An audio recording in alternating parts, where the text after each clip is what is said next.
We're not doing this just for some tech accomplishment, but we're doing it to solve the challenges of people and planet. The thing that had been the AI test forever just went whooshing by. We've increased the energy efficiency of computing by 10,000 times. Today, we're launching GPT-5. Gemini 3. Llama 4. Claude. Grok 4. It's the worst it'll ever be.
Man, I love that. I get so hyped from that video every time. Something about a space shuttle taking off will always get me excited. Welcome to the Future Live. It is Friday, March 13th, 2026. I'm Matt Berman. And I'm Nick Wentz. And we have an amazing show with some amazing guests today. We have Rob Seaman, EVP and GM of Slack, here to talk to us about how Slack became the operating system for AI agents and work. We have Varun Vummadi, co-founder and CEO of Giga. We have Charles Packer, co-founder and CEO of Letta, and Dr. Dominic King, VP of Health at Microsoft AI. We have a wide variety of topics we're going to cover, and I'm really excited. But first, I think we should talk about a story or two from this week. Yeah, absolutely. But by the way, I'm seeing that little live bug in the upper right-hand corner. That looks good. Yeah, it looks really good this week. All right, so first story I want to talk about is actually a post that Aaron posted on X recently. And this, he talks about AI agents a lot, right? But this is a great breakdown of where we're headed and what needs to happen to make this future a reality. So let me break this down a little bit, and then Matt, please add some color. But Aaron's essentially arguing that we're at an inflection point. Agents are becoming the primary users of software, but the whole internet infrastructure, pricing models, web standards, protocols, enterprise systems, all of this stuff was built for humans, not for agents. So he claims that very soon we're going to have 100x, 1000x more agents than people. And that is going to require a complete rethinking, a fundamental shift in how software is built and then deployed. And he's pointing to these kind of mechanics. Agents need API first systems, they need structured data, they need clean code bases, up-to-date documentation, all of this stuff for agents to work properly. And he has this great slogan, which is kind of a riff off of Paul Graham's famous advice: make something people want has evolved to make something agents want.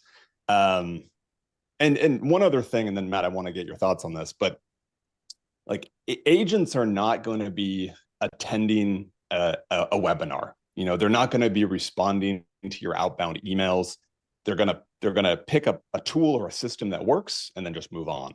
And so this is not only changing how we're thinking about product design or the infrastructure of the internet, but also rethinking how business models work and how go-to-market motions work.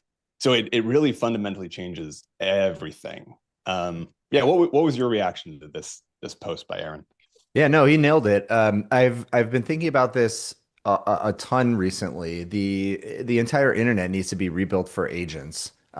It's really interesting though, because there's this spectrum of the amount of friction at different parts of the market currently. So if you look at B2B, Box, like they just released a CLI and it works perfectly for agents. And a lot of B2B companies have developed their own APIs because they want other companies to build on top of them. They want to be a platform. So they already have APIs, and APIs are the language of agents. So a lot of them work well. But then if you move to the other side of the market, consumers, it's completely broken. It's hard for me to imagine the fix. I know there are a lot of browser control companies out there. To say it's flaky might be an understatement, and it's certainly slow as well. Consumer companies, publishers, e-com websites, everything in that kind of bucket for consumers have a rich 20-year history of trying to block bots. Understandably so. And now all of a sudden, bots are acting on humans' behalf, but they're still blocking them and they're slow to catch up. And so they need to, and I think there's this huge opportunity in the market for consumer companies to basically offer up CLIs, APIs, basically the language of agents, allow my agents to authenticate on my behalf, to browse on my behalf. And whoever does that first on the consumer side is going to have such a massive advantage. If you think about Amazon, the fact that I cannot send my agent to go buy stuff on Amazon for me without trying to navigate through the website itself, like point and click, is crazy. The fact that I can't pay my credit card, the fact that I can't read an article from a subscription to, let's say, The Information that I already have, or Wall Street Journal. Like, it's so painful to do these things right now, which is why I think the vast majority of my use cases with OpenClaw to date have been business related. So there's just such a big opportunity. I could talk about this forever. Yeah. So let's identify some of those problems specifically. So it sounds like, from what you're saying, certainly on the commerce side, like, it's very hard just to buy something, whether it's on Amazon or a different e-commerce site. That part is very difficult. By the way, I imagine Amazon's going to catch up. Like, this is one of those situations where the wave of innovation is so immense that you can't fight it off forever. They're going to have to adapt. Yeah, wait, Nick, here's the thing about that. I think publishers and even Amazon, they're disincentivized from making this transition quickly because a lot of their revenue, certainly Amazon, absolutely publishers, they get paid by advertisers. And when an agent is browsing on my behalf, there are no eyeballs hitting the website and the ads. Thus, they're not getting paid for that. So why would they urgently make this transition into the new agentic world? Why would they do that? Now, Amazon obviously can probably see the future a little bit better than, whatever publisher that has historically done really poorly during these major technological shifts. But it's still like Amazon makes a ton of money from advertising. So what like they are in a way disincentivized from making that transition. Yeah, it's a really good point. I don't know what the answer to that is, but you're right. I think they resist it until they have to adapt. And whatever that tipping point is, we'll know it when we see it. But there's going to be enough personal agents flying around the internet that eventually they're going to be missing out on sales if they don't adapt. Yeah, absolutely. I would And assume. the problem is being approached from two sides, right? So like on one side, we have the business development, which is the agent companies go out, they approach publishers, they approach e-commerce websites, and they work with them to say, hey, you should expose an API for my agent to go purchase on my behalf. We'll standardize it all and it'll make you more money. Then on the other side, you have the browser control and computer use agent companies and model creators that are just getting better and better at controlling the browser. But it's two different approaches, and they're going to meet in the middle at a certain point. But at a certain point, all of these publishers should eventually, I don't know the timeline, just make it agent first, which it's just going to be interesting to see which one happens more quickly. So on the enterprise, and this is a very boring problem, but it seems like a fundamental issue to implementing agents at scale in the enterprise, and that is the documentation problem. Historically, if something wasn't well documented, whether it was a standard operating procedure, a workflow, you could tap your colleague on the shoulder and get the answers you needed. A painful process, but there was a solution. If things aren't well documented, is that a recipe for the agents just flailing and not having the right guardrails to know how to complete these things? Or do you imagine a world where the agent intelligence is general enough that it can figure out the maze of complexity in the enterprise setting without that documentation?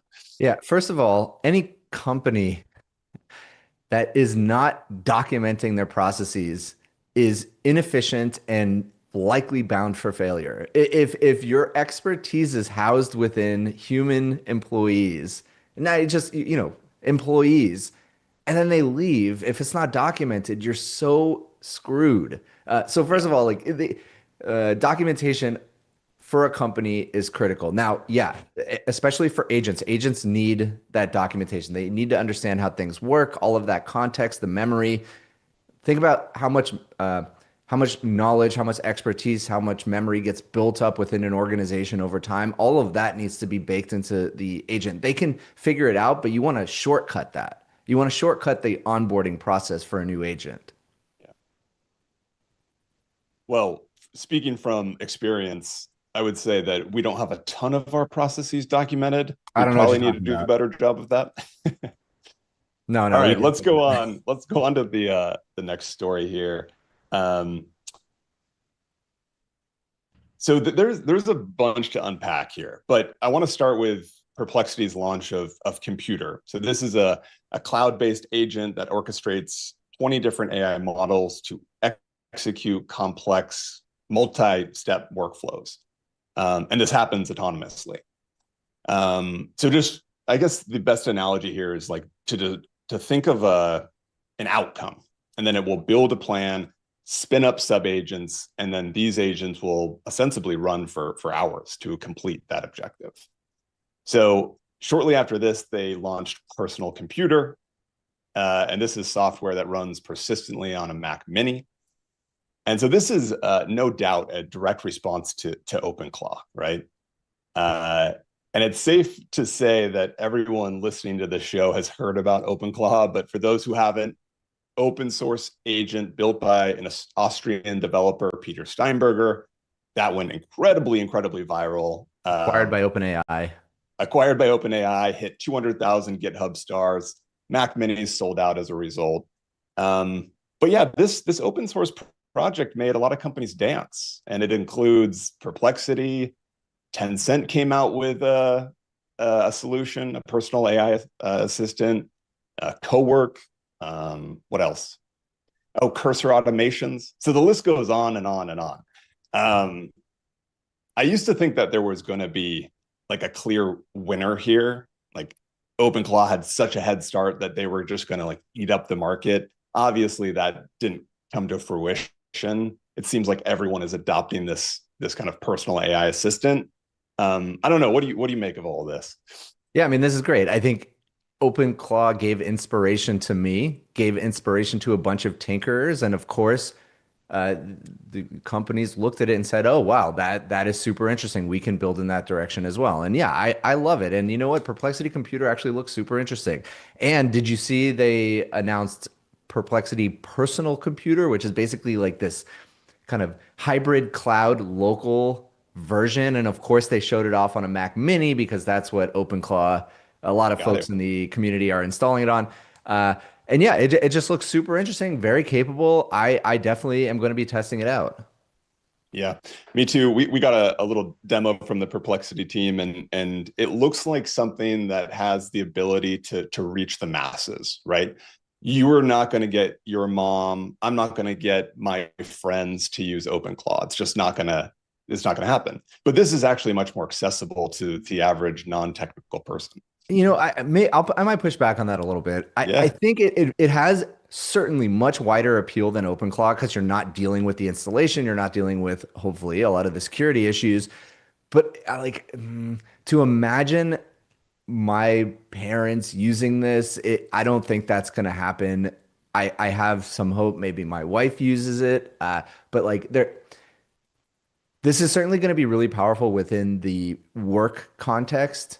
It helps you get work done. It is very powerful for that. So I think people who are in companies working, have a higher likelihood to use this, but for everyday users who are not super technical and they're trying to figure out personal use cases for it, it just seems like a stretch to imagine they're going to be using anything, not just personal computer, but anything like this. Basically anything besides for kind of the simple question answer that Perplexity does or ChatGPT does, Claude does.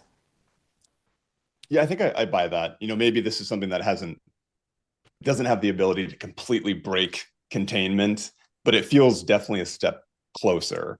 So you're saying that you think it's just a little bit too outside of the normal day-to-day habits of the average person to be something that can be widely adopted? There's just a little bit too much of a hurdle.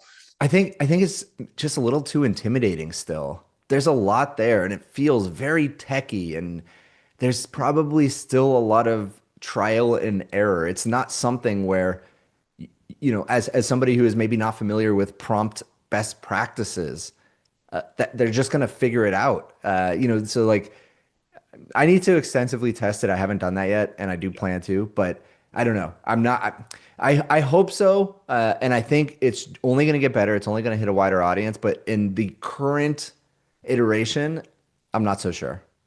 Okay, fair enough. We shall see. By the way, Nick, you know that meme where it's like a factory and they're kind of pumping out products, and then all of a sudden a new product comes in and the guy goes, I guess we're building this now. I think all the companies are like, I guess we're building OpenClaw now. Okay, here we go. Yeah.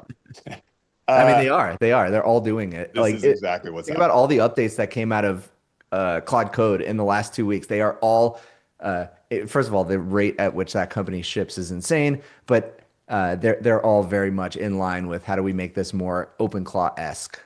As someone who's using Claude Code, Claude Cowork, I'm very happy about all these developments. All right, Matt, there is plenty more to talk about, but I think we should bring on our first guest. Let's do it.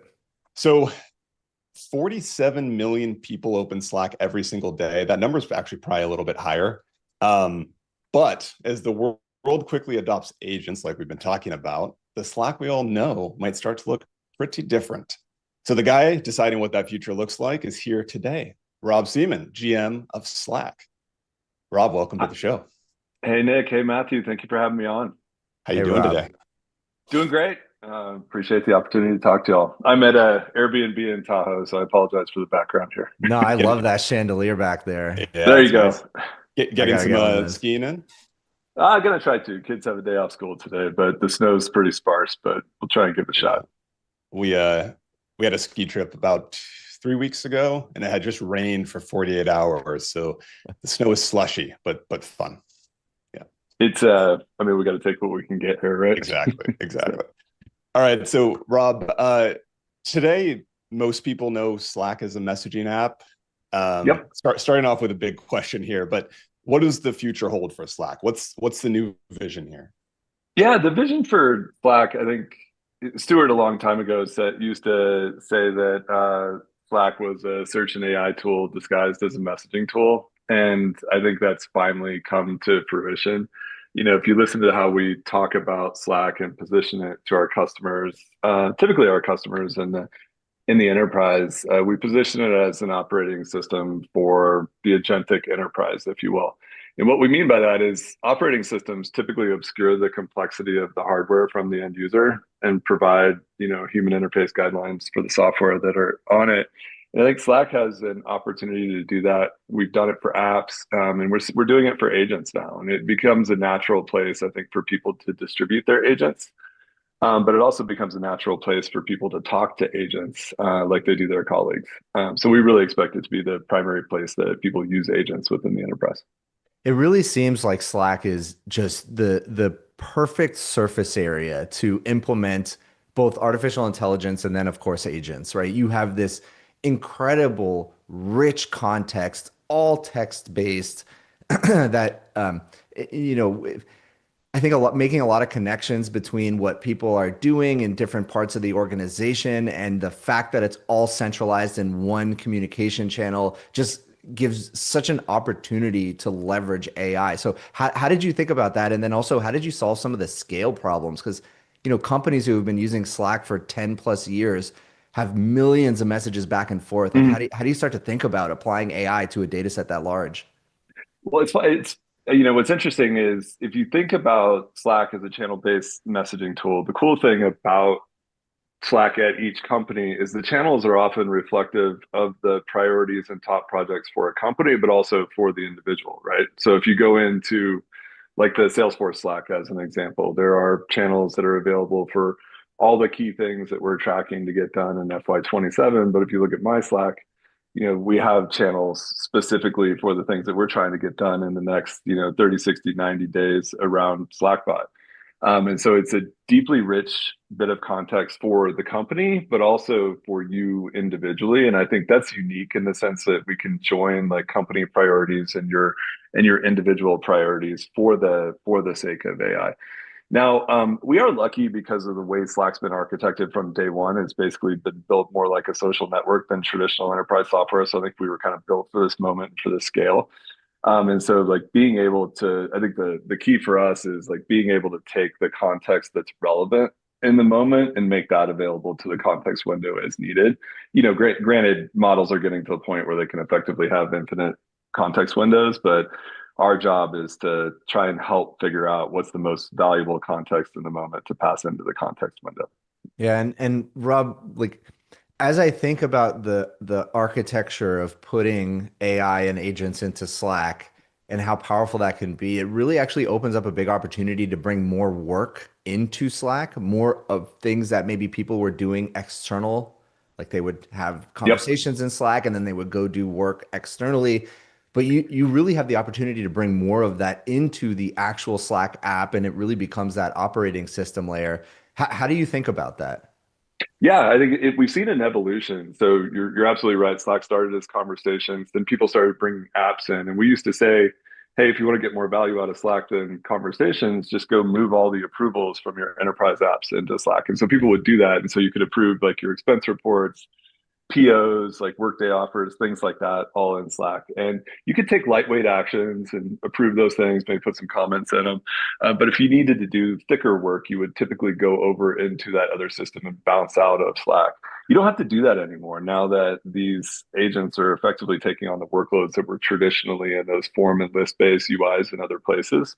So I think it's awesome to see like Cursor or Linear as an example deployed within Slack, and you're in a customer feedback channel.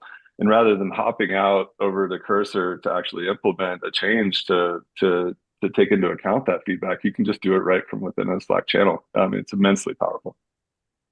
I want to talk a little bit about Slackbot, which was announced a Yep. couple weeks ago, I think. If I'm honest, one of my gripes about Slack, and this might be my only gripe, is channel bloat. And I say this knowing that it might be poor etiquette on my side more than anything. But I'm curious, like this is something that I think is really common where a team has a channel for every initiative, every department, every campaign, and quickly it becomes this overflow of channels. It feels like Slackbot completely fixes that, because now you can just reference any channel at any time and has context ostensibly about the whole organization. Is that a fair thing to say? It absolutely is. And just to go back to your earlier point, the bloat and noise associated with the proliferation of channels is not your fault. And it's a problem that we've had from day one and something we constantly work on. I think now's the time that we can truly solve the problem with AI and automatically summarize and sort things for people so they don't have to think. But Slackbot absolutely can help with this, right? So like you don't actually even need to know necessarily what channels exist. You just need to know the topics that you care about or the particular items that you're looking for, and only need to know in a semantic way. Like you don't have to actually know the exact name of a channel or the exact topic necessarily. You can just say, "Hey, where was I talking to Nick and Matthew about the evolution of Slack like 2 weeks ago?" And I don't even look at my sidebar anymore where my channels are. Slackbot just finds that for me, and I can immediately hop back in right into the flow of that conversation. So interesting. That's probably the use case that I'm most excited about. Obviously similar with email, there's just so much of it, and I always find it very difficult to search and find what I actually want. But if I can do semantic-based search, it's just so much easier. I want to also ask about privacy and security. So, let's say I have a private channel with my own Slack bot. It's also in public channels? How do you really make sure that there's no blur between private and public Slackbot interactions, and that my Slackbot doesn't disclose something it shouldn't? Because ultimately these systems, agents, are non-deterministic, and if somebody really wanted to, they could probably get information they shouldn't have out of it. How do you prevent that? Yeah. So first of all, Slackbot is your personal agent. So Slackbot right now does not participate in channels. It is yours, and you elect to share the results that you get from Slackbot, and it acts on your behalf. So I'll give you an example. Every time we do an all hands call at Slack, we will introduce all the new hires, and it's just been a tradition forever. And it's very important that we be able to pronounce the names of the new hires, be good hosts, and just welcome them to our company in a way that is very thoughtful. And I would say a couple weeks ago when we did one, I said, "Hey, Slackbot, can you find the all hands deck, and can you tell me how to pronounce the names of all the new hires?" And that's all I said. And it went and found a private channel that I'm in. It wouldn't have found it if the user wasn't in that channel. It then went off and queried Google Drive and found that, and it found it because I've connected my Google Drive. So it searched using my information, and it read the slides, and then it passed it found the new hires on the slides, and then it passed their names in and figured out how to pronounce them. But all of that was operating based on my user permissions, both in Slack and the systems that I have connected. And so that's the fundamental security tenet, if you will, of how Slackbot operates. One, it's personal. Two, it is accessing public, private, and direct messages that only you have access to. And when it accesses external systems, it's always using your auth in those systems. So when you get the results back, you could choose to theoretically make a mistake and share it with other people, but Slackbot cannot on its own. And was that an intentional decision, because that the kind of the privacy layer, when you're talking about multi-user agent experiences, is difficult to manage? Do you see it getting to a more multiplayer agent experience as Slackbot evolves? Yeah, so Slack already is multi-agent. The question is whether or not we put Slackbot itself in a multiplayer experience, and we're messing around with some prototypes there. But like right now, we have several channels within Slack that have like an Agent Force agent, Linear, and Cursor, and Cloud Code all in one channel, and they can send notifications, and each other can read notifications and react to each other's messages. So it's like lightweight A to A, if you will, but happening in a multiplayer environment. Multiple users can engage with the agents within channels. Having Slackbot itself participate in channels, right now we're having it be a personal agent, kind of like your personal concierge that can effectively hand off to other agents. But we'll see. We're doing some prototyping, but no plan yet to make it multiplayer. You mentioned this use case of onboarding new employees. How else within the organization's culture are you seeing Slackbot or these new innovations improve how companies communicate with one another? Are you seeing that translate in other ways? Absolutely. I think what's been really cool about to see it take off, like we went from 0 to 50,000 weekly active users within Salesforce within the first few weeks, and we didn't even tell anybody about it. Like we just had like this tremendous virality to it. But what we saw is just like the hyper local social proof that was happening, in the sense that you would have like a sales user, as an example, turn around and share their prompt with another sales user. And like that's just very different than like me and product sharing a prompt with somebody in a different company in sales, as an example.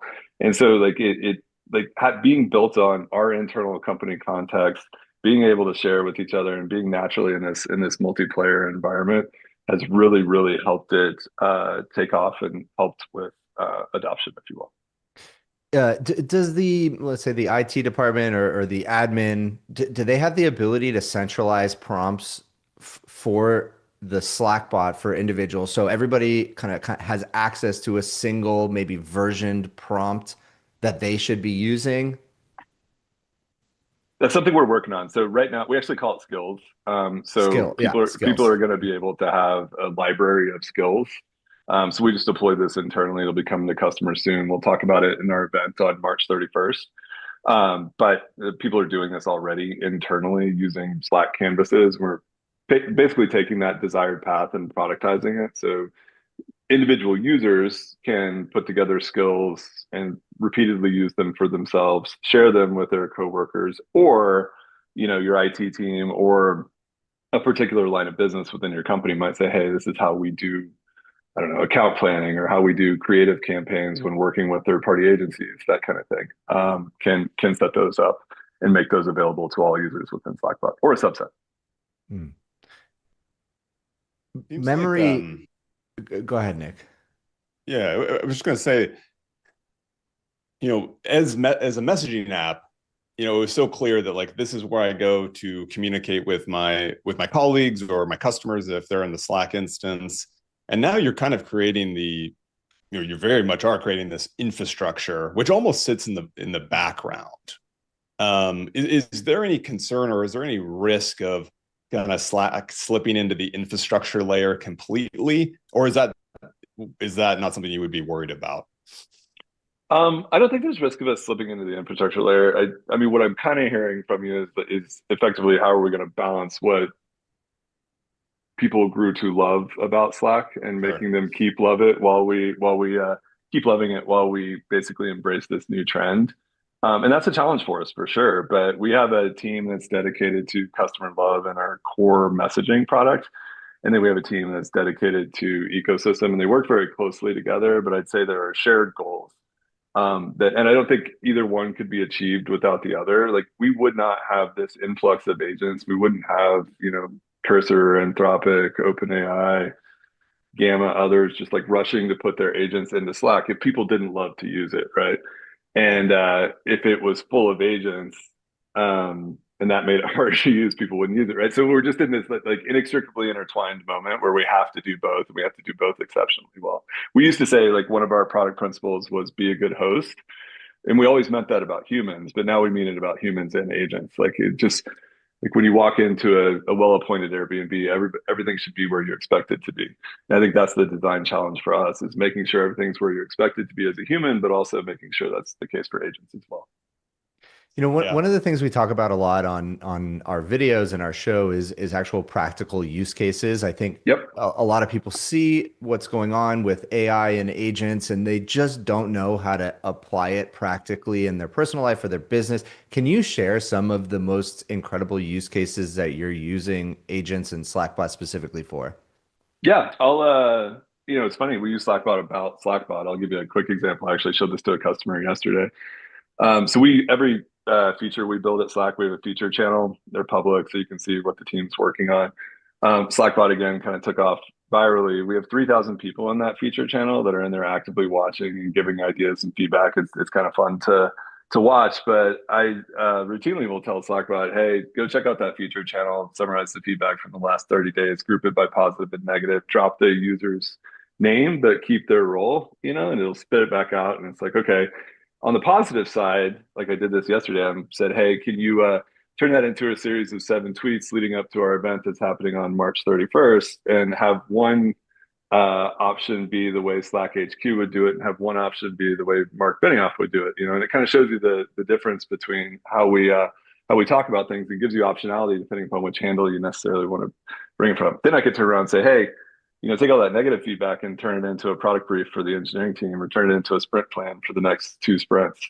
Those are the kinds of things like our PMs are doing. I was talking to somebody from our pricing team the other day that was proposing a price change for a product, gave it the price change deck, and we have it connected so Slackbot can talk to Salesforce and other systems as well. And so they said, hey, take this deck about our proposed price change, go through every one of our customers in Salesforce, look at Salesforce, the Salesforce records and everything that's being said about those customers in Slack, and figure out how they're likely to respond to this particular price change and what our account team should do. And it just mined through, thousands of customers and put together a really targeted plan for this team to go work with, individual AEs. So, I mean, and then you can ask it what kind of animal you'd be based on, your last 2 weeks of activity in Slack. It's pretty varied, but people are getting a ton of value out of it. Yeah. What kind of animal are you? I am a golden eagle, because apparently I'm hyper protective of my That's team. not bad. So yeah, there you I'll go. take that. Rob, as you're describing these use cases, the sophistication of use cases is only going to increase. The number of tokens and the quality of the token is going to need to increase, and thus the cost is going to increase. How do you think about pricing, and how do you think about, like, as a customer of Slack and Slackbot, we want to use more and more, but does it get to a certain point where the ROI just isn't there anymore? What's interesting for us is we took a slightly different approach than I think what you've seen from some AI products. Is we baked Slackbot into our plans. We put limits on the usage by plan, rather than having a purely consumption-based approach to it. I think there are features that are naturally more token or computationally expensive that we'll probably reserve for our higher plans and potentially charge based on consumption. But right now, we want to make it as easy as possible to get this value out of it. And I do think like some of the core features, it's going to be a mix, right? Some of the newer features are going to be more computationally expensive and take more tokens. Some of the features that have been around for a while are going to be served by smaller, cheaper models over time. So I think, our hope is that we don't introduce price complexity to our users, remain to be something dead simple for enterprises to try and buy. And then when needed, if there's something that's exceptionally valuable and exceptionally expensive, we can charge based on consumption. But the goal is to make it as easy for people to use it as possible. Yeah, I like that. My token spend per month is absurd at this point, so I'm I'm glad you're baking it in. Rob, thank you so much for joining us today. I really appreciate it. You can find Rob at on X at our Seaman2. Find Slack on X, Slack HQ, and Slack.com. And we use Slack. We love it. So go use it. Thank you, Rob. Thank you for being a customer. Take care. All right. Thanks. Yeah. Thanks, Rob. Yeah, I think I've been using Slack products for, let's see, Ooh. probably coming up on like 13, 14 years now. So yeah, I've been a big fan.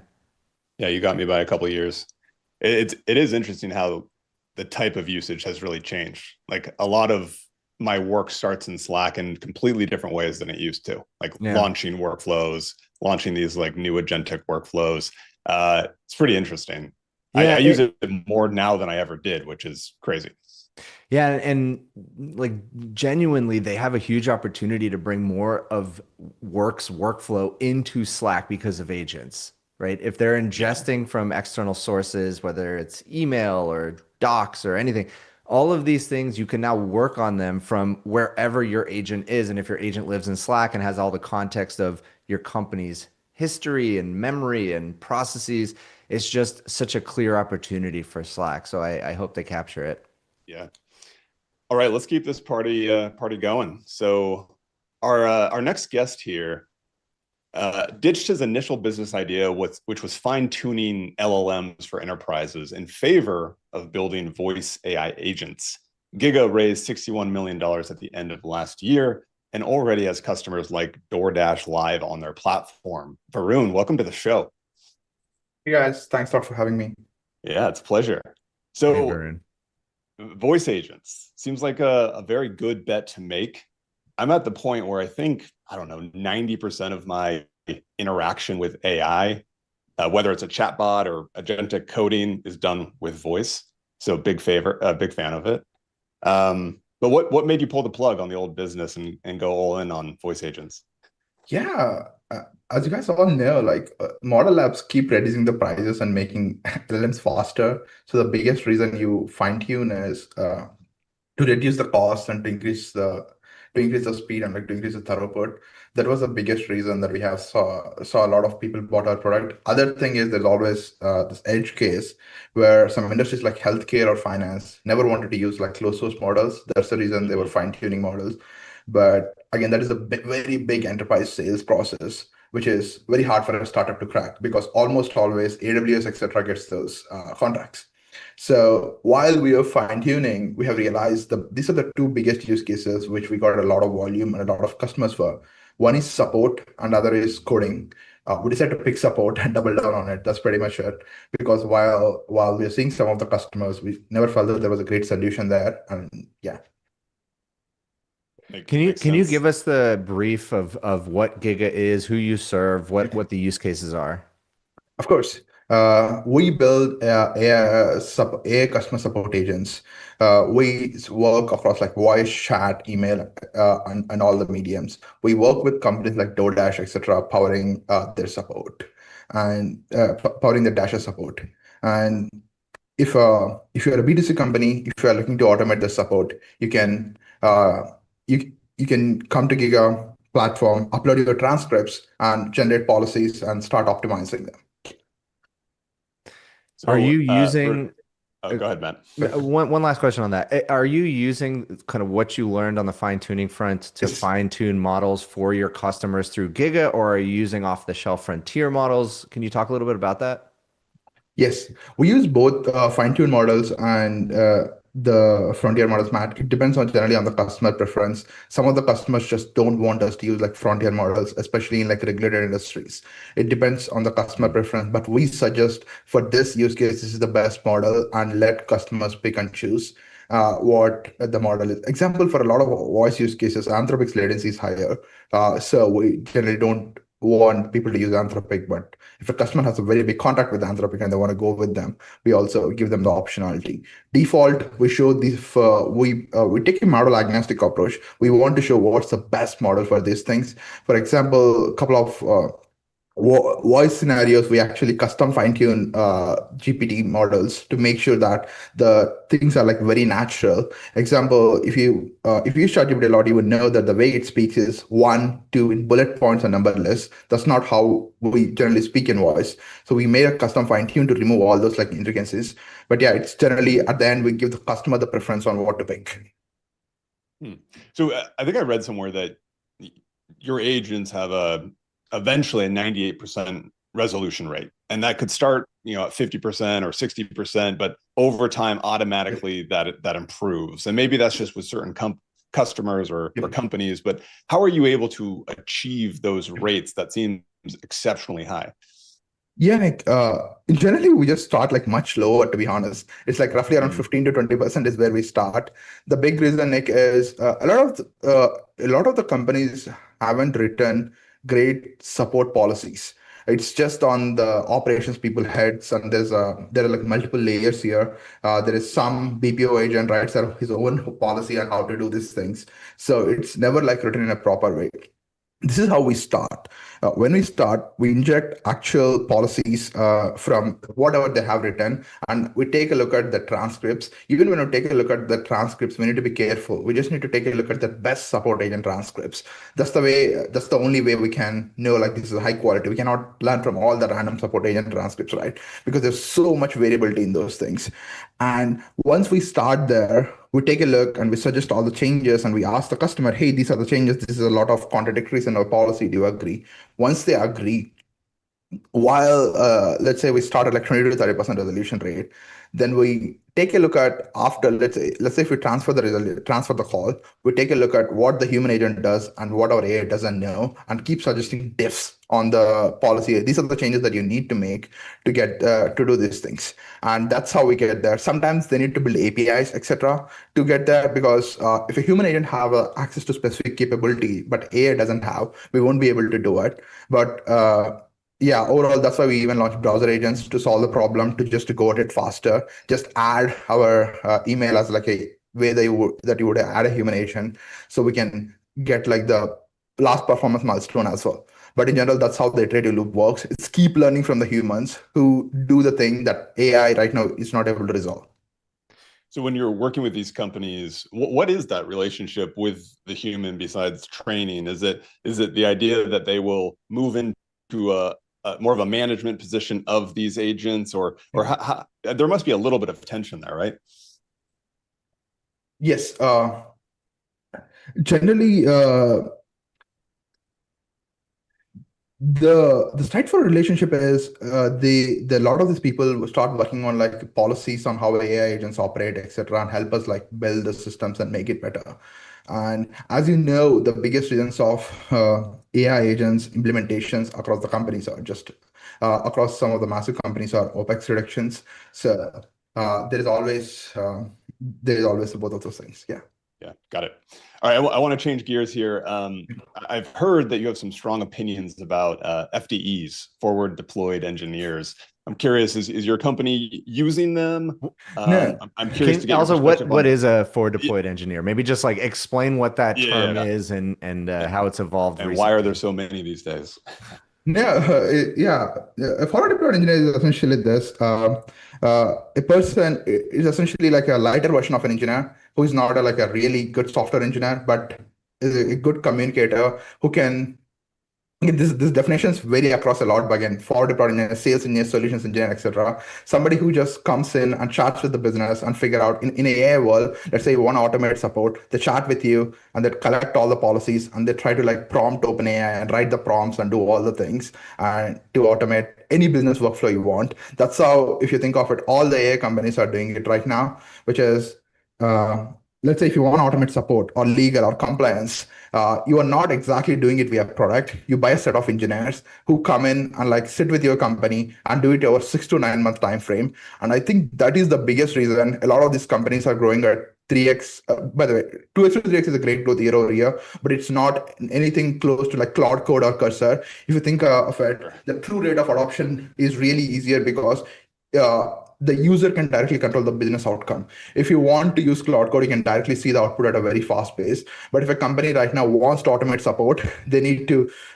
buy a productized company, but it's just not, they won't use the product directly. They get like 6 to 8 forward deployed engineers, sometimes even more. It depends on which uh, on a spectrum which you are buying. If you're directly buying from OpenAI to automate support, it will be much more because they don't have anything. So they will come you and understand you. They prompt, they experiment with prompts. They do even the iterative improvements I mentioned. They actually manually go through things and try to figure out what are the changes that they need to make to improve the resolution rates. Humans are the biggest bottleneck right now to scaling of enterprise automation. I've seen it multiple times. That's the biggest reason if you think of it. Apart from support, so apart from coding use cases, you haven't seen explosive growth in any other vertical in enterprise. That's the only place where the explosive growth happened. It's not because enterprises don't want to adopt. Everybody wants to automate support more than they want to do coding faster. The reason is it's fundamentally bottlenecked by forward deployed engineers. And I have, my strong opinion is forward deployed engineers are sure. Giga's bet is to build an AI forward deployed engineer. That's my strong opinion is until that thing is figured out, you won't be able to grow at like a insane pace. You know, it's interesting because, you know, maybe OpenAI and Palantir may disagree with you. These are incredibly fast-growing companies that do have forward deployed engineers. And by the way, we used to call them sales engineers back in my day. But yeah, I mean, you know, I think when you're working with companies that potentially are spending 8 figures, maybe more with you, like sending a few engineers in there to really customize the implementation, to help them understand it, help them get the most out of it, seems like it makes sense. What am I missing? No, yes, you. I'm not saying you need to completely eliminate forward deployed engineering. I'm saying there are a lot of things. There are two things forward deployed engineers do. Let me make it clear. One is like proactive, other is reactive. Proactive is the thing that you mentioned, who actually educate the customer on what to do, etc., etc. But an 80 to 90% of the forward deployed work is reactive, which is taking these transcripts and try to build policies out, figuring out what are the business improvement opportunities, etc. These things can be automated using AI right now. That is what I'm trying to say. The second thing is there's always this proactive work where you need to go in and educate the customer on what are these. Those things I don't see automated away, but that is not the big work the forward deployed engineers do. Most of the work is reactive, which is taking the input from the customer and building agents. I'm talking about that part needs to be automated away. That is the way you can go really fast. So how long does a typical engagement? I mean, obviously it's going to vary. There's going to be a spectrum, but how long does it take an engineer, an FDE, to actually implement some of these tools at a normal kind of legacy enterprise? I have seen one of the Fortune 500 companies working with one of the model labs take more than 12 months to automate support. They were not even able to get one intent live. It's a long time. It's a long time. The biggest reason is firstly they need to build policies, and without a product, it's as I mentioned, you a lot of these policies in Excel are super broken. You need to take transcripts, and a human needs to go through them and figure out, and need to write a custom loop to build rules for AI, and then also need to keep testing on a lot of things. Yeah, it's what I'm trying to say is forward deployed engineer is essentially an engineer. If engineer is getting automated with Cloud Code, forward deployed a lot of forward deployed engineer work can be automated as well. What does a forward deployed engineer do? Take the business outcome and tries to write code to basically give the output out. I think that's what like Cloud Code's bet is, right? We're going to automate engineering. For deployed engineering is the easier version of engineering to automate, but it needs to have specific artifacts on how to do policies, how to like do iterative improvements, how to simulate when you are changing policies. So if Cloud Code access to these artifacts from our platform, it would be able to do it at a much faster pace. And if it needs to write some custom code for integrations, Cloud Code can easily do it. Okay, so you're basically saying it's inevitable that because Claude Code is essentially doing everything an engineer can do today, then it's inevitable that they will also do what a sales engineer, what a Yep. forward deployed engineer would be doing. Matthew, as you know, like sales engineering is easier than real engineering. Mm. Most of the times, it's integrations primarily, and like working on like a specific product. In engineering, you need to build a lot of things from scratch. That's a hard problem. I think like my understanding is the forward deployed engineer is going into the company and understanding the company's problem where maybe that company can't even describe what the problem is. They don't fully know how to verbalize the problem.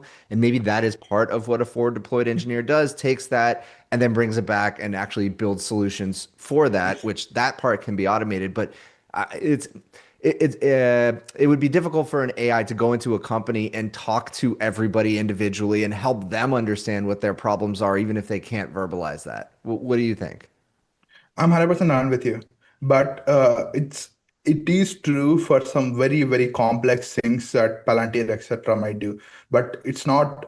I would disagree. Companies don't know what to do to automate AI support. They know what to do. A lot of companies have been trying to do for some time. I'm 100% agreeing with you, Matt. On like, let's say if it's a complex thing, some super complex thing, they're trying to figure out how to use AI to make more money, how to use AI to catch financial crimes or something like that. There are some use cases if the company is truly trying to uniquely crack it.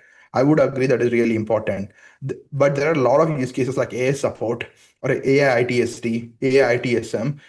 Companies pretty much know what to do. They just want to automate the stuff which are actually going to humans. They want to see if AI can do it. Yeah. And there are I'm talking about these use cases, but right now, even these use cases are not getting adopted fast enough. There is definitely always going to be complex use cases which requires for deployed engineers which need to go in and like tinker a lot and do it. Yeah. Varun, I want to ask you a little bit about what happens when you deploy Giga inside of a company. And, aside from the engineering industry, the customer service industry has been one of the first and most drastically affected by AI. There's been a lot of layoffs around customer service and customer support. So talk to us a little bit about how you think about that. When a company adopts Giga, are they just completely wiping out their customer service department? What does that look like? It depends on the company to company. It's not it depends on like the way that they want to go towards. Some of the companies adopt us for like outbound use cases. One of the companies who use us is called capital.com, which is a crypto exchange in Europe. The way that they are operated as is whenever a user goes like inactive or as you know, fintechs have like a lot of big drop point during KYC. A lot of people just don't finish the KYC and drop in the funnel. And they actually used us to do an outbound call to get the customer back, and they had a very high success rate. And it was never possible earlier without with humans. So there are there are a mix of things. Sometimes with AI, there are like some things which are truly possible, which were never possible with just humans alone. One of the things that we do at DoorDash is uh, let's say if a dasher says that the customer is not lifting the call or I don't know what to do with the order, our AI, while the dasher is on the call, actually makes an outbound call to the customer and asks him where he is and figure it out. This is again one of those things only right now which we are doing to do multi-party communications, which are only made possible with AI, which can never be possible with human. So Interesting, it's a widespread. interesting. I try to be optimistic, and I like that thought. I like that it's not necessarily, and of course there is a lot of displacement in the customer service industry, but the way that you're thinking about it is let's actually elevate the customer experience, the customer support experience, because now we're going to be able to do things where we just couldn't even do it with our entire human team today. And your use case of, hey, let's do an outbound support call, proactive support call, where previously we just wouldn't have done that. I really appreciate that view of it. y- there's a lot of lost opportunity, guys. As you know, as like business owners, there's a lot of lost opportunity that you won't tap because you don't have enough humans to just go after like every single customer and like chase for these things. But the results are incredible, to be honest. I was pretty surprised because I never thought if an AI would call me and I would go back and use the business. But a lot of people are doing it. I have seen like metrics going like really well, so I'm just wrong. Yeah. And Why do you think that that is? Is it just as the technology gets better, it becomes a little bit more palatable to interact with them, or what is it? Yeah. Let me say you a bunch of examples. This is a very good example, which I have found is very interesting. When we started working with DoorDash, people used to come in and just say like human, human, human, and we generally take this approach that we definitely want to transfer. We don't want to like a block. We strongly suggest nobody to just to block the access to human because I think that's a way to like a that's not a way to do a support because if somebody one of your customer wants to go to a human they need to go to a human, they need to have a way. And what we have seen is uh, let's say if somebody says like a customer agent or like a human, if if Dasher is in like a specific phase of delivery, which is basically uh, from from like basically just before handing it to the customer, he was on the way. We when we call him and when we say to him, hey, is customer not lifting the call? I can actually call the customer and help you out. This alone actually helped us like drop the use case by a lot because people started trusting it.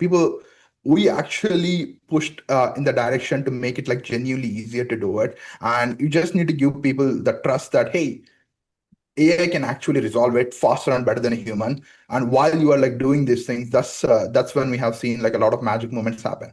These are some of the things AI should be actually able to do it better than a human. That's the only time when you can make a human trust. Let me make it like clear. And you need to be actually able to communicate it. You can't essentially like block them saying that, hey, tell me what your issue is, tell me what your issue is. And the customer or like the people just get frustrated. All of us have been there, just like frustrated, right?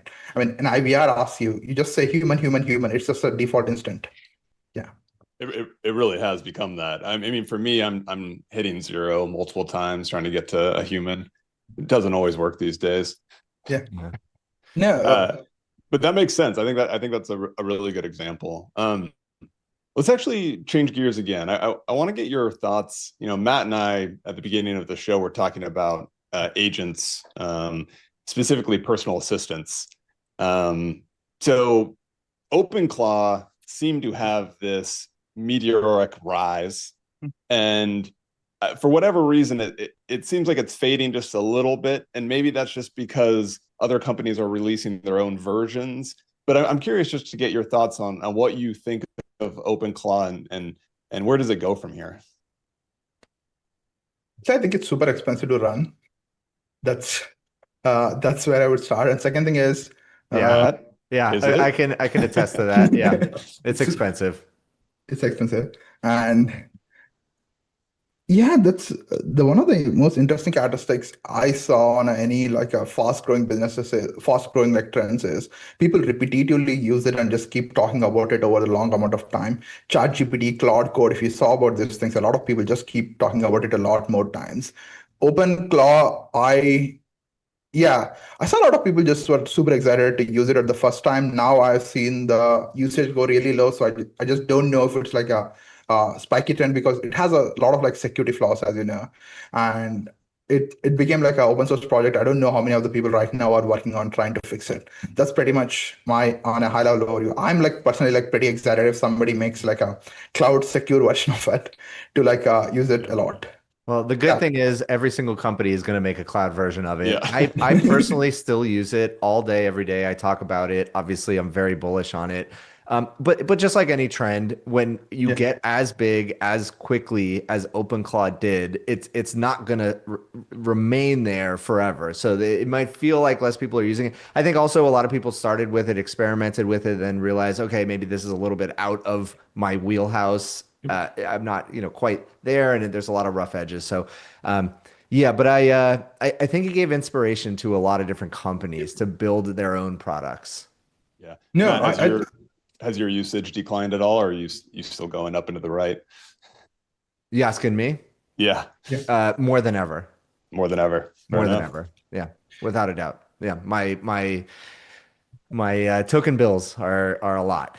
We'll just say that. All right, Varun, thank you so much for joining us today. Really appreciate it. You can find Varun at Vummadi, excuse me, on X, at Giga AI on X, and Giga.ai. Go check it out. Thank you, Varun. Much appreciated. Thanks a lot, guys.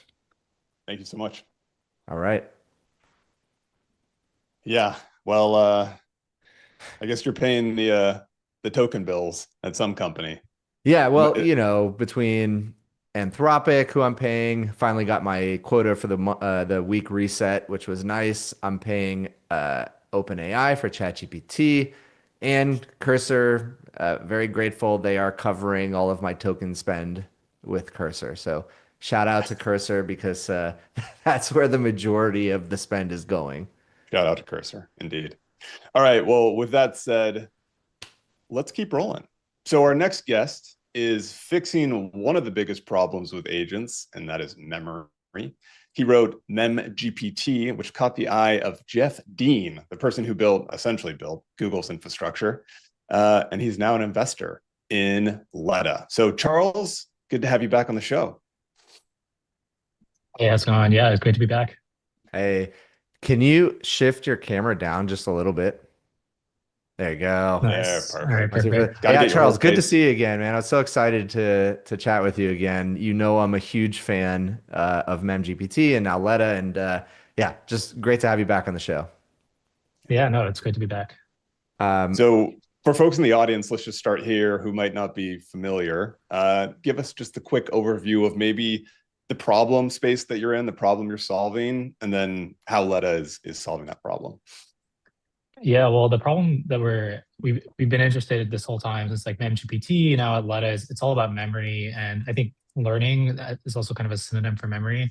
Basically, we have these incredibly powerful language models. They are doing all sorts of crazy things, but I think the biggest way that they're not quite like humans is that they really don't learn. The only time they really learn is when big lab trains all this knowledge down into the weights and then releases the new copy of the weights.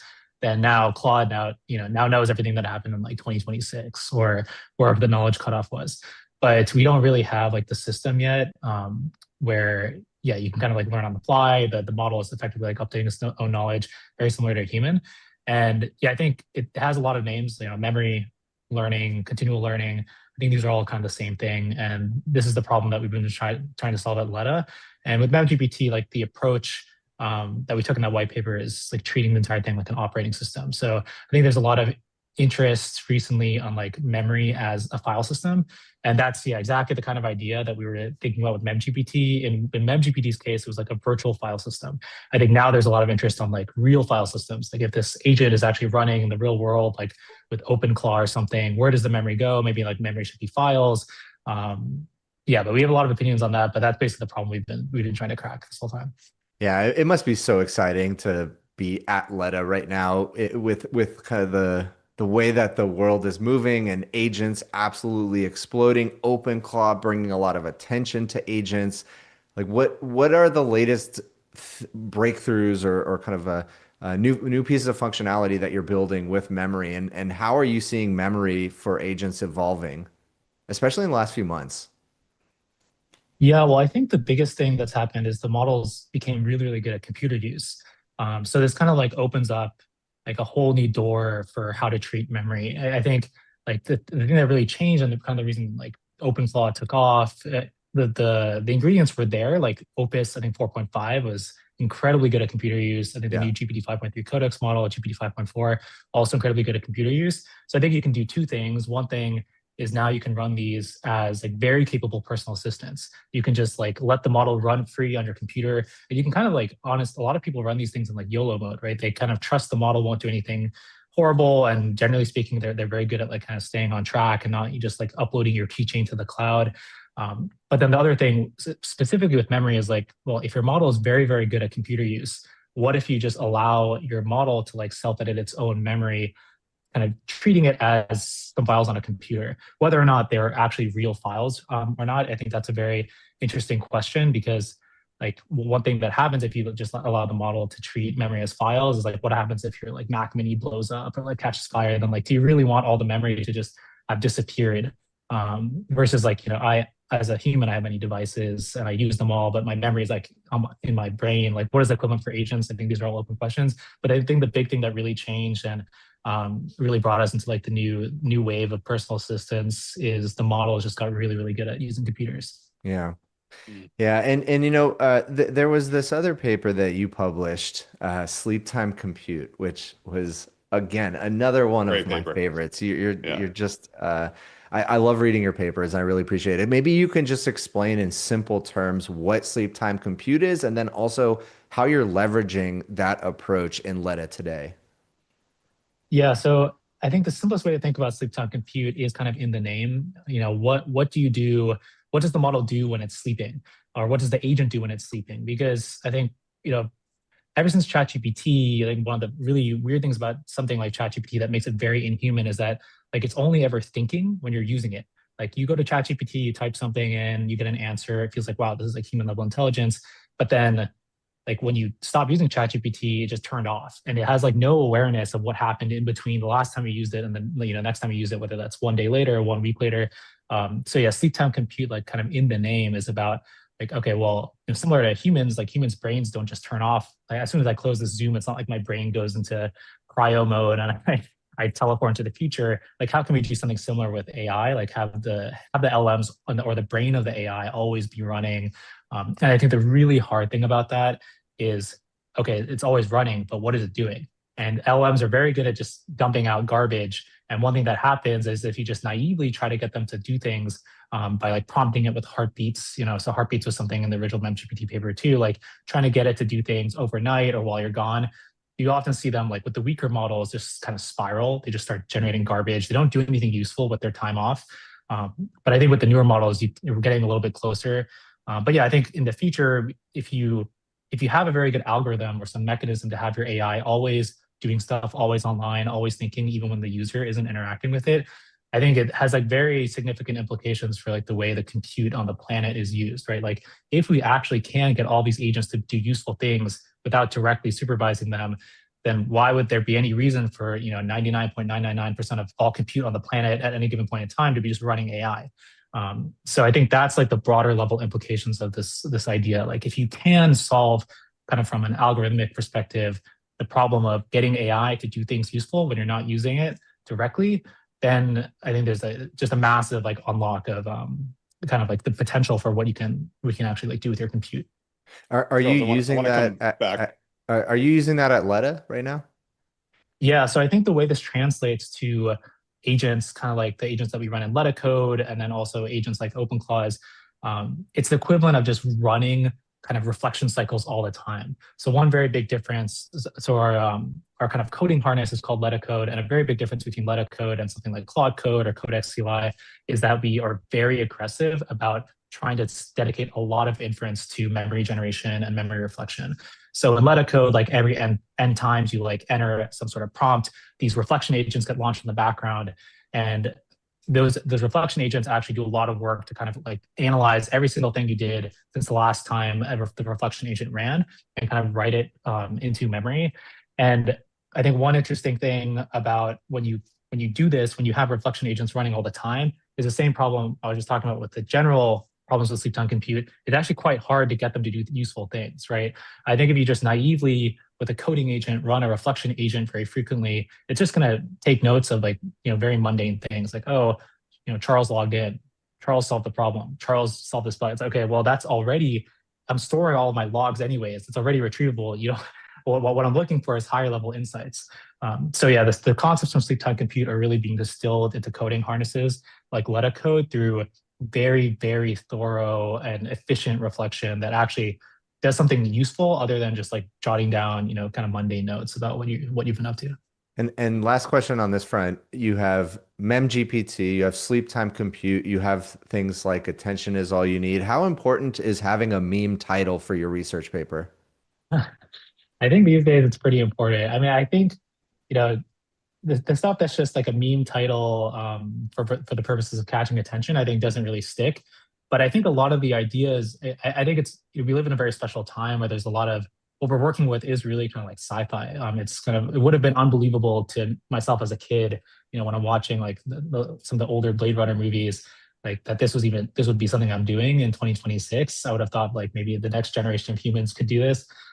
So I think because everything is so sci-fi-esque, it's not that hard to like have very inspiring like analogies for what you're doing to some of these higher level concepts. So I think, even just running LMs all the time, I think it's very, sleep time compute, it's kind of like a catchy title, but I think it's very honest. It is kind of exactly what we're trying to do. We're trying to get the AI to think while it sleeps. It is such a good title. It really is. It describes it perfectly. Sorry, Nick, go ahead. No, but I mean, by the way, we should share with you that the week OpenClaw blew up, we had Peter Steinberger on the show, and I think it was one of the last questions we talked about. We were like, so what crazy new feature are you going to come out with next? And he paused. And it's like, I've been thinking a lot about how to make OpenClaw dream. And we were both immediately like, sleep time compute, that's right here. Charles already built it. So shout out to sleep time compute, of course. Charles, it seems like kind of the core thesis behind Letta is that memory, not model size, is going to be the biggest bottleneck. And I know you've explained this ad nauseum, but just again, please walk us through your thinking behind that. Is that still your thinking behind that? The reason I want to bring it up now is because it seemed like earlier this year, models got so good, there was almost this tipping point where suddenly agentic coding was more accessible to the average person. And it just seemed like there was a little bit of a breakthrough there. And so on one hand, we're seeing models innovate very rapidly, but what you're saying is a little contrarian right now, it feels like. So can you just walk us through that? Yeah. I guess, so maybe another way to phrase what you're saying is the idea that like, this memory problem, it's just like a model release away. If they just release one more model, just a little bit larger, a little bit longer context, then like, you don't have to worry about this anymore. I think from first principles, like, just scaling the transformer, it just doesn't make any sense, like why memory in the same way that like, I think there's memory, there's a few different ways to think about memory. One is just like, okay, well, I really want to solve this coding problem. This coding problem is going to probably take me an hour. It's going to be like a lot of compactions within codec, 5.3 codecs or some other like coding tool. Like, can the AI solve the problem? And I think that is something that's like a model release away, right? I think right now, today, if I kind of crack open like the Codex app and I try to solve a challenging PR, I do get like pretty annoyed by the compactions that are firing. And this is one reason why I like enjoy using Letta a lot more. The compactions are kind of like hidden away from you. But I think that is, something that's kind of point in time. The context windows will get large. It's also very expensive, but like, 1 million super expensive now. It'll be cheap a year from now, or cheap-ish, but it's kind of like induced demand problem. But I think the memory that is closer to like the idea that Codex, after I've been using it for 5 years, really became fundamentally different. And my Codex or my coding agent is much different than yours, right? This sort of like specialization that you also see in humans, right? Like the reason why, at least like prior to coding agents, like you would want to hire like an L7 from like Google or something, is because they've kind of become very specialized through their work. They've seen things that no one else has seen. It's kind of baked into their quote unquote memory. I think that you're just not going to get that from like model releases. I don't think it makes any sense from like first principles. So yeah, I think you do need to think about like memory in both like the weights and also like in more structured forms of context. I think Dario on like his recent podcast with Dorkesh kind of talked about this a little bit, like with humans, like the way like just the biology of the brain, it's like very different from, these like artificial machines. And I think the cutoff points of like what counts as like short-term memory versus long-term memory is very different with like machines and with like the human brain. I think with the human brain, it's like much more fluid. With machines, there's a really weird transition point from like what's in context, what's out of context, what's in weights, what's out of weights. But I think there is, 10 years from now, I think we're going to still be talking about like memory stored in like context or stored in files or stored in repositories. Yeah, you know, Charles, the most magical experiences I've had with OpenClaw so far have been powered by memory and the memory that I've built with my personal OpenClaw agent. The ability to kind of without me prompting it, reference back to things we've done in the past or make connections between different use cases that I'm doing with that OpenClaw system.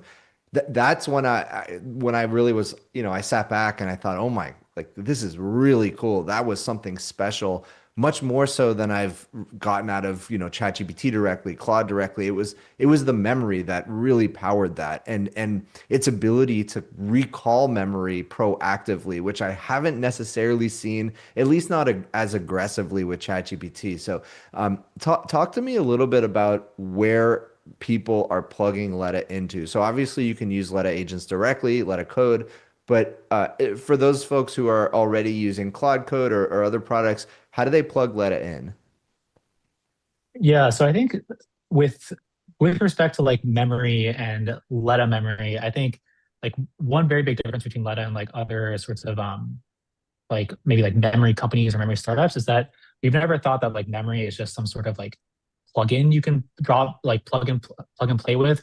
I think there are two big reasons. One is that like memory, if it's very good, it is going to be controlled by an AI. Like the AI is going to derive all the heuristics, the rules, the structure of the memory. I think this is really like leading into the bitter lesson. Like, do you really believe that like you can come up with some sort of like memory graph or some sort of ontology of your memory that is going to be better than like GPT-10? I think there's no way. Like GPT-10 is going to be significantly better at understanding how to arrange the memory for a machine to understand than you are. So that means that like the memory, the creation and the curation should be done by an agent.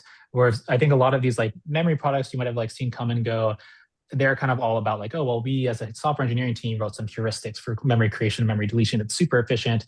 I think, you know, Letta has never been about efficiency. It's about like the ceiling of intelligence. So it's really leaning into agents to create and delete the memory and curate the memory.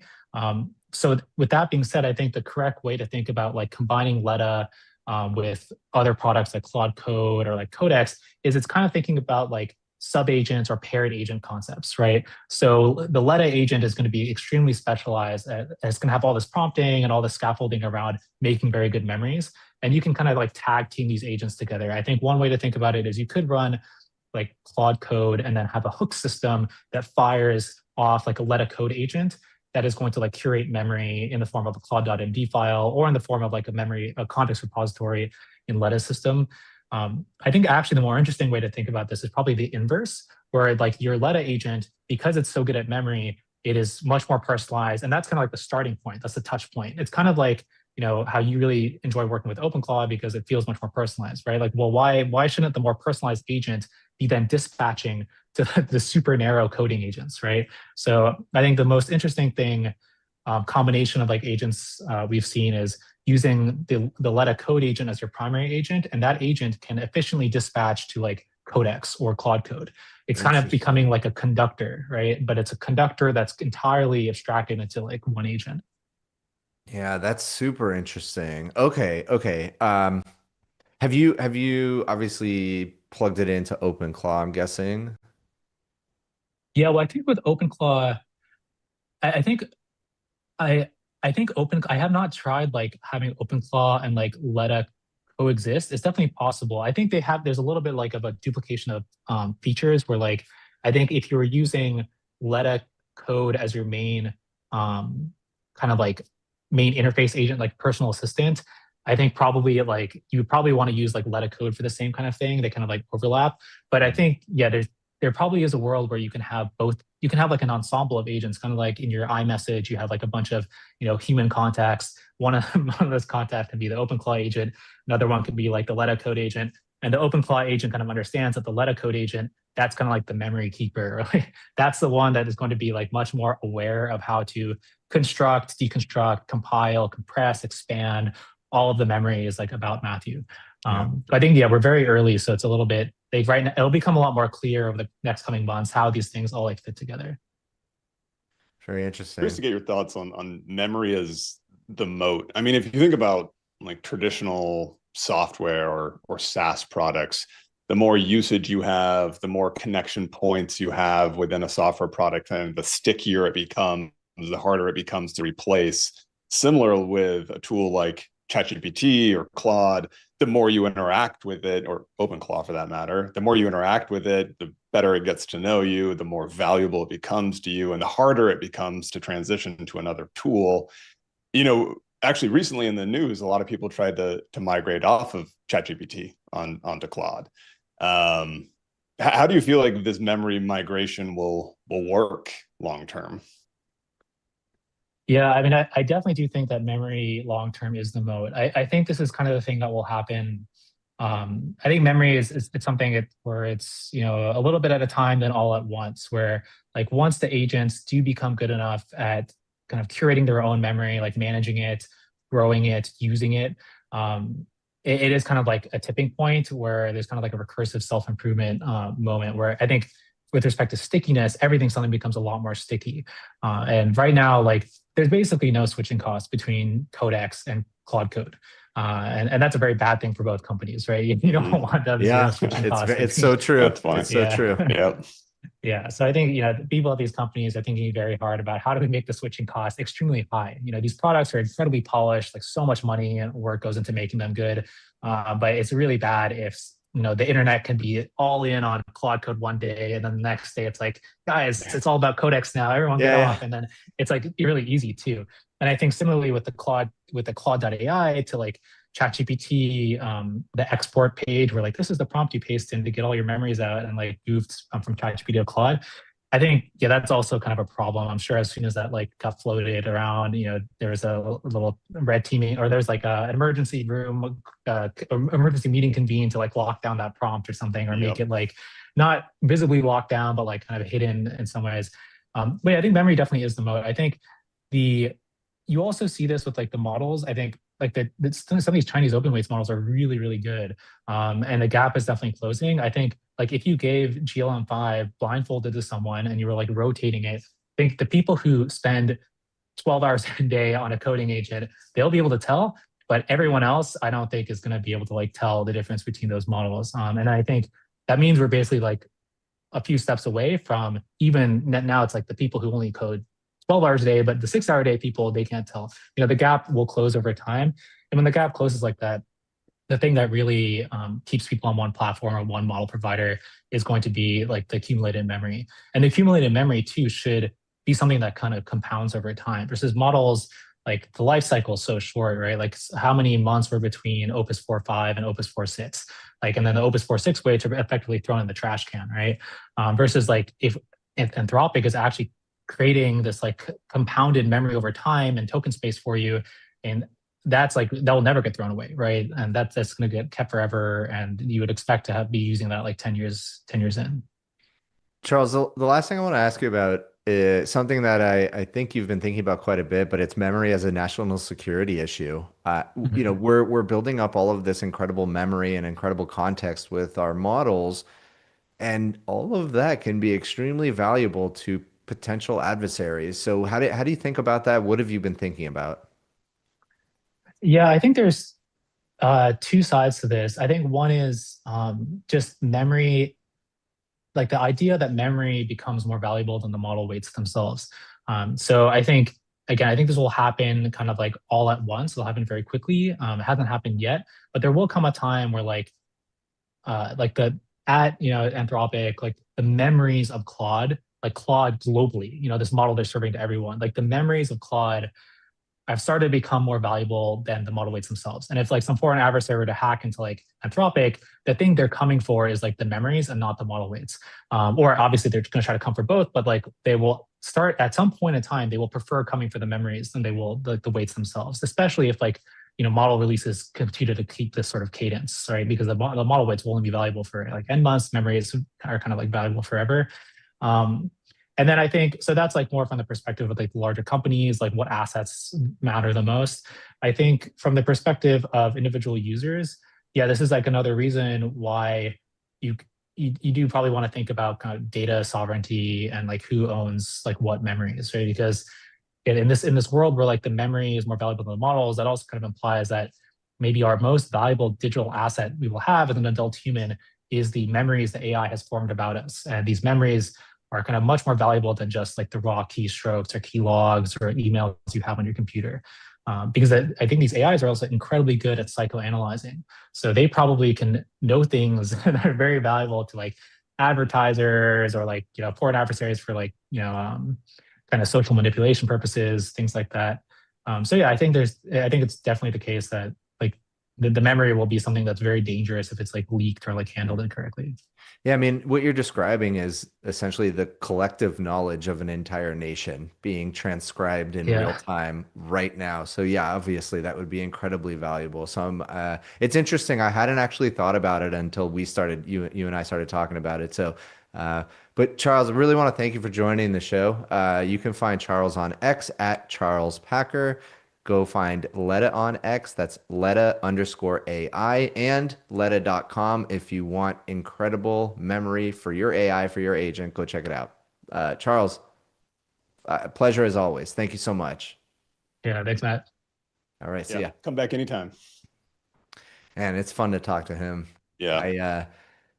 Yeah, it's really interesting. I think he's completely right. I think the moat truly is the memory, and the model weights over time. Obviously, they will get better, but the actual memory is the moat. And yeah, that's why I think like OpenAI is not very fond of releasing memory from for their users to go migrate to something else. Understandably so.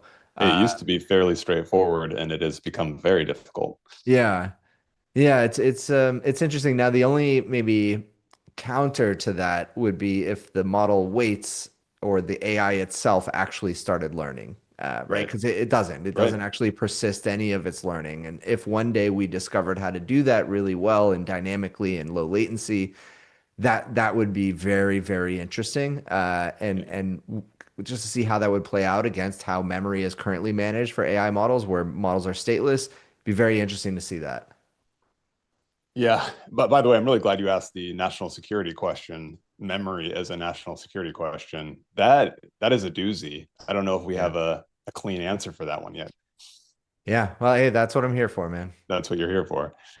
All right, well, it's time for our last guest of the show. It's been a great show so far. Our next guest is shipping AI in potentially one of the most challenging environments, healthcare.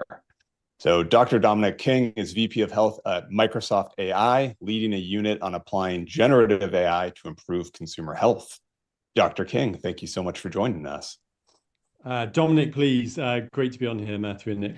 Yeah, Dominic, very nice to meet you. You have kind of a crazy career, crazy and like, wow, that's super impressive. Can you just flex for a minute and talk to us about your journey from surgeon to DeepMind and healthcare, and talk a little bit about that? Yeah, you have to take the choice to go to medical school at a very young age in the UK. You go at 18, so really like 15, 16, you have to be picking your subjects. So maybe pretty naively went into medical school. I kind of like to say I've only ever worked in healthcare. I was academic and general surgeon for the first half of my career. Went on to meet Mustafa Suleyman, co-founder of DeepMind, then my boss, now my boss here at Microsoft AI. Exactly a decade ago, actually, a couple of months before, half ago. And he was very persuasive at the time that AI was going to change healthcare, and I kind of jumped in with both feet. So was at DeepMind for 5 or 6 years. That moved into Google Health. I spent a few years at United Health Group. Most people in the US know it is the biggest health insurer, but it's also the biggest provider of care in the US. And then a year ago, joined Microsoft AI. And so did Mustafa reach out to you directly and recruit you to Microsoft AI? He did. When he first joined, I pinged him and said, if you ever want to do healthcare again, he's one of these people that you kind of follow. But he was like, doing healthcare is difficult, right? So I think his immediate response was no. And then, a couple of things happened, right, over the last, we're probably talking about 18 months, 2 years ago. One, the setup of Microsoft AI is both the superintelligence lab, but also the consumer division at Microsoft.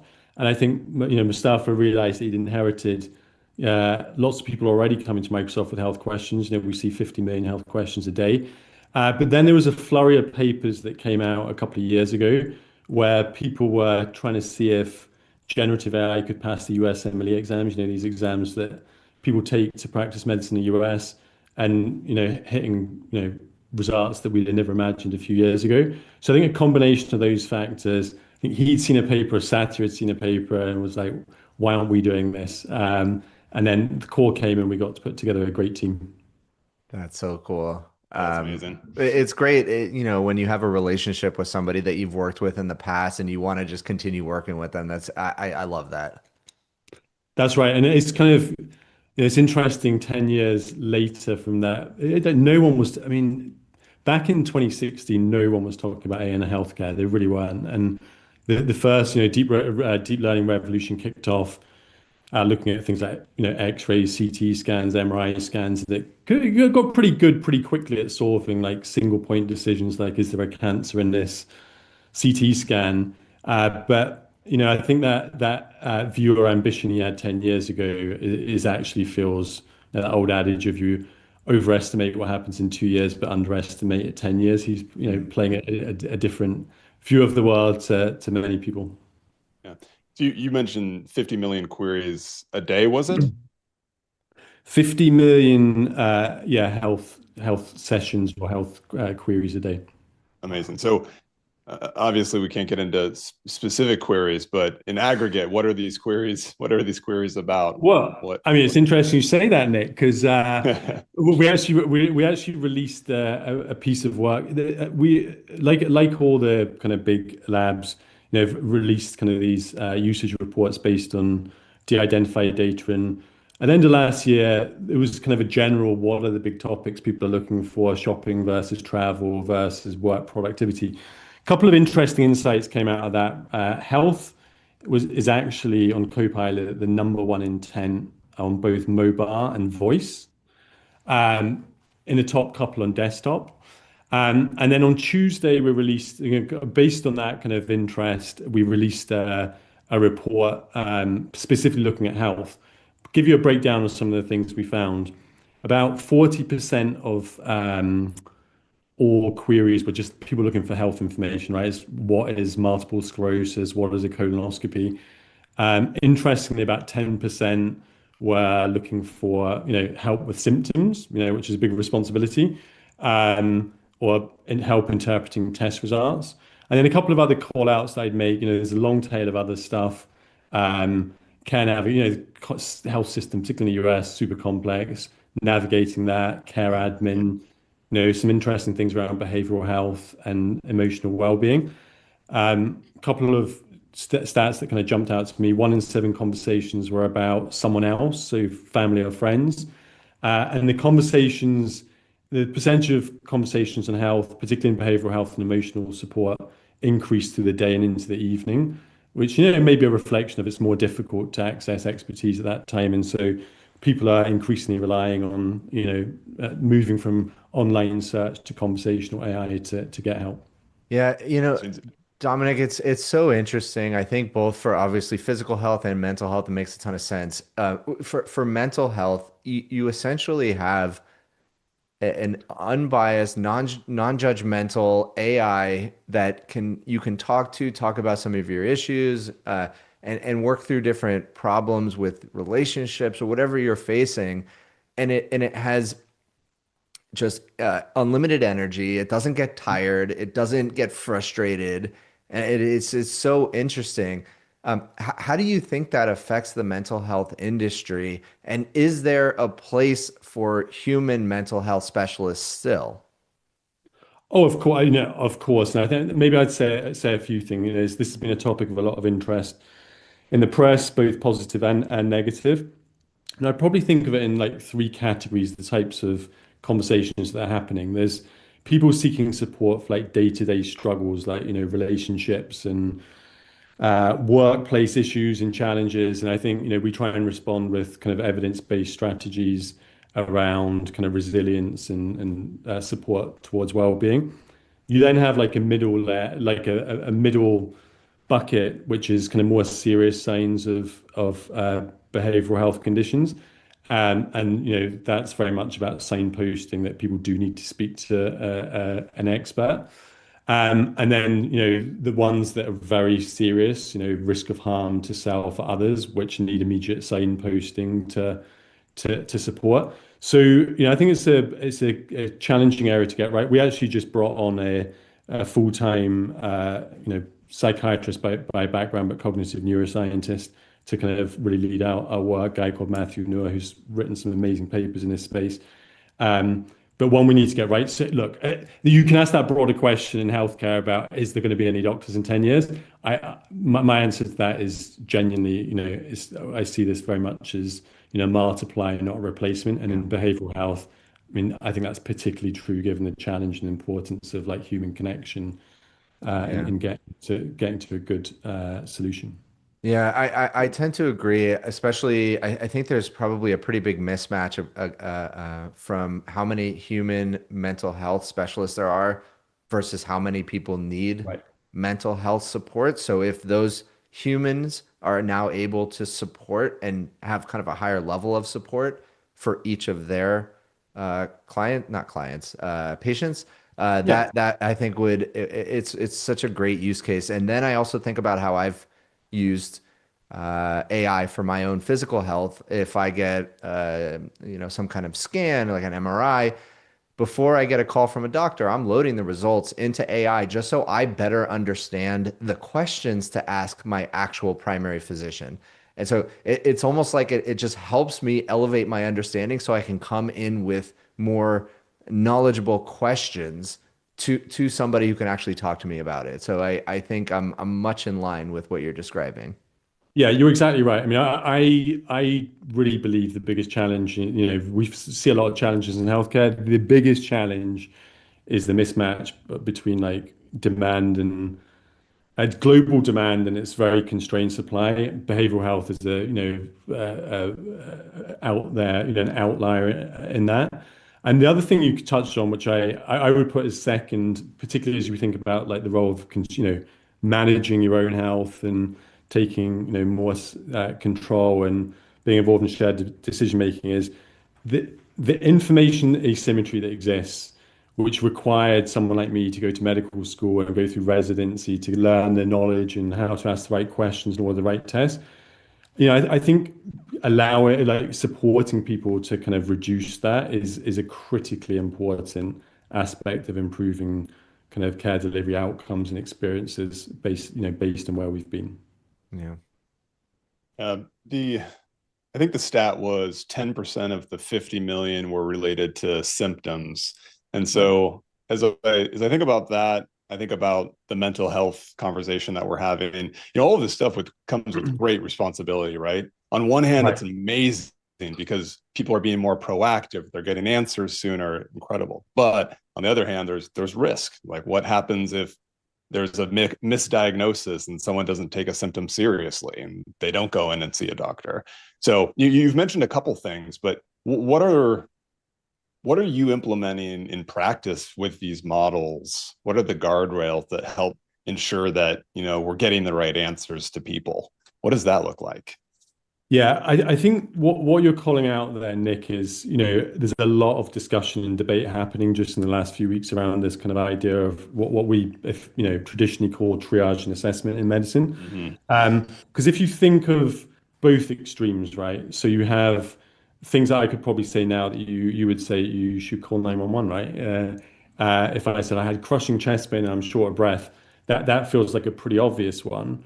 But some people present as with a heart attack as jaw pain. And if I said, well, I've had jaw pain for 10 years after I had root canal surgery, you'd probably be less concerned. And getting this balance right is, I think, important. Given the volume of questions and conversations that we're having now, if you miss those emergency cases, that is an obviously big problem. But if our response was to tell everyone to call 911 or go straight to the emergency department, an already stretched health system would be absolutely broken. So we have to get that right. And there's multiple layers to that, right? So it's like how we've built our team. We have a number of clinicians, full-time physicians on our staff. We'll continue, building that team. We have hundreds of physicians and an expert panel that we go to every day for safety testing and assessments and EVARs. We have a very kind of comprehensive medical policy that turns into prompts and various other things. So, I think it's a really important, like, multi-step process to get right. It requires ongoing, continuous monitoring, and really being thoughtful about some of these kind of edge cases and things that we're seeing, and to get that right, including partnering very closely with the traditional health system, right, and being good partners. So let's say you get all that right, and I hope you do. Let's fast forward 5 years. Like, what is the ideal state of this? Like, what do you hope that this turns into? Yeah, I think, I this idea of, people talk about, I don't really like the doctor in your pocket analogy. I just don't think that is fair to the multiple dimensions that physicians actually cover. So a couple of health companion. So internet search has been very good at general answers, right? And I think what a health companion brings is a combination of things working together. It draws on the comprehensive medical knowledge that exists out there, that's been developed over many decades from clinical trials and everything else, expert guidelines and protocols. It requires personal context. You mentioned uploading your own scans, but what we're seeing now and what we announced this week is the ability to connect wearables and health EHR health records data. It needs context and it needs intelligence. And like, we really, we published this blog post 6 months ago about the path to medical superintelligence. What we mean by that is these models demonstrate the ability to go very broad, like a generalist, like a family physician, but also incredibly deep, like the world's best specialist. And that medical intelligence combined with your context, I think will be used by millions of people by the end of this year in the US. And ideally, if we get this right and not entrench existing kind of issues and equity, like is being used by billions of people around the world by end of the decade. That's the ambition, and I think the opportunity and demand that's out there. Yeah, and Dominic, I think that makes a lot of sense, especially in the United States. Preventative medicine and proactive health is like an afterthought, right? But it just seems like artificial intelligence is just the perfect tool to help us be more proactive about our health, whether it's kind of constantly scanning our data and giving us recommendations, or just giving us tips on different preventative health measures we can put in place based on our genetics and predisposition for certain diseases or illnesses. How do you think about that? How do we make that more culturally widespread, and how do we get people to start thinking about using AI more proactively with their health? Yeah, it's a great call out. I just think there's like lots of trends that are coming together at the moment. So we want to move, like, medicine is, there's no other health system or country I know where it isn't, but like, it's a reactive firefighting service, right? It's pretty good at dealing when the end consequences of all the choices and decisions that we've all made for decades that we maybe could have changed up before and prevented downstream consequences. Like, so let's just take one example of data, right? In the past, the average American goes to see a doctor 3 times a year. You may be unfortunate and go into hospital for a few days at a time and then have a dump of data. When you see your family doctor, you may have a few blood tests. Between that, sparse, like nothing, right? And now, most of us are wearing some type of wearable. There's continuous data monitoring. So that's one area where, like, spotting patterns in that data is becoming, in your general data, is becoming much easier. And like, as you guys well know, like, AI is very good at pattern recognition. I think what we've seen in AI so far in healthcare is it's been very good at, like, diagnosing, spotting problems. What also needs to happen is, like, what's the actions you take? What's the proactive nudges? And I think there's still a lot of work to be done to, like, personalize, like, what are the nudges that Matthew needs to do versus Nick needs to do to put you on the path to better health. three times a year is actually better than I would have assumed. Probably not good enough, but better than I would have assumed for the African American. But you are saying better as in you should go to the doctor more or less? That's a good question. I assume that people would have gone less frequently. I think going to the doctor proactively more is probably good. But you know that like you try and turn up to doctor unless you're lucky, by the way, to have like, you know, some of the viewers and listeners will be given the audience. You know, this idea of when I said a health companion, like lots of people have moved to this, you know, if they have the resources to this concierge model of medicine where you have a single physician that knows you well and is engaged in you kind of proactively making yourself healthy.